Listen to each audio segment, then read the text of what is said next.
So here, this is pretty much the home screen of the application. And here we'll pretty much find everything that I've created on this application here or edited will be in the My Artwork section. So pretty much edit your photos. Here again, we use the photo editor option. Be given access to your storage. As you can see here, you can tap on any one of these options here and you'll be able to edit whichever photo you choose. As you can see down here, you'll be able to select filters. You can adjust the colors and so forth of this image here. You can do a lot of things. As you can see down here, you can scroll across. You can see everything that you can do with this here. As well, we can use these options here to undo anything that you have done that you wouldn't want to do. And as well, you can go ahead and save it once you're finished. You pretty much will see an ad here. As you can see, you will see an ad once you pretty much tap on the save option.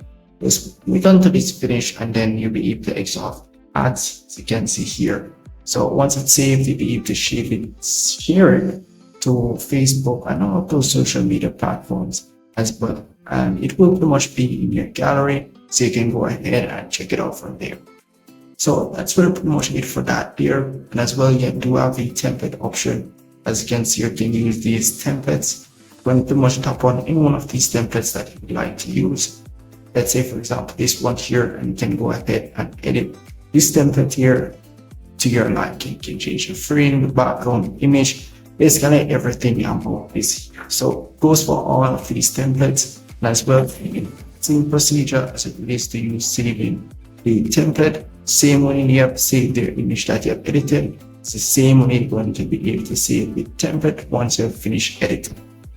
So that's really pretty much it here. And as well, you have the photo combination. You can put a few photos together. As you can see, once you do that, will give you access to the storage where you can pretty much select a few photos that you want to put together. As well, you have the native option. And down here, you have some Facebook features which you can use as well. Nothing much for that. You must just upload the image that you want to do the face for, and you upload the face and you get the results. So everything that's been generated on this application here can go in the My Artwork section and you'll be able to see it. You can as well delete what you've created. You can open it, rename it, and do whatever you want to do with it. So I'm just going to delete this real quick, and that's really pretty much it. So the Pro subscription for this application here, you can tap on the Pro option at top here. As you can see here, this is the Pro subscription. You have a lifetime subscription and an yearly subscription. It pretty much shows what's getting with your subscription. So very easy application to use, and if I miss anything at all, just let me know in the comment section and I'll see if I can help you. See you in the next one.